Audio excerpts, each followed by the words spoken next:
ఇదిగో మనకి హైబ్రిడే కానీ సెంటర్ ఆఫ్ ద ఎక్సలెన్సీలో టమాటా పెట్టాము.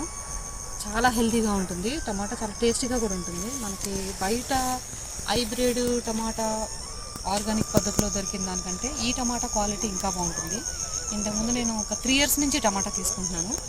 హైబ్రిడ్ అయినా కూడా మన పద్ధతిలో ఇలా కెమికల్ లేకుండా చేసినప్పుడు 4 నెలలు పట్టింది. అదే దేశీ అయితే 6 నెలలు పడుతుంది. కాశీ టమాటా, బల్బు టమాటా, డబల్ టమాటా అని నాకు చందానగర్లో ఉన్నాయి. నాకు ఇక్కడ కూడా పెట్టాము కానీ తర్వాత వేస్తాము.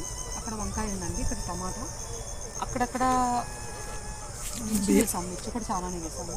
బెండకాయ అయితే దేశీ అండి. మొత్తం ఈ 3 రకాల హైబ్రిడ్ తీసుకున్నాం, మిగతా అన్నీ దేశీ. పాదుల్లో ఆనపగ, ఆనప, సూర, ఈ పొట్లకాయ, బీరకాయ, చిక్కుడుకాయ, బీన్స్ వెరైటీ ఇలాంటివన్నీ మేము దేశీ తీసుకున్నాము. ఇంకా అక్కడ అరటి ఉంది. ఫ్యూచర్లో అక్కడ కూరగాయలు వస్తాయండి నెమ్మదిగా. ఫ్యూచర్లో మీ సపోర్ట్ ఉండి మన బౌరంపేట, బాచుపల్లి, మియాపూర్ వాళ్ళందరికీ చాలా దగ్గర మా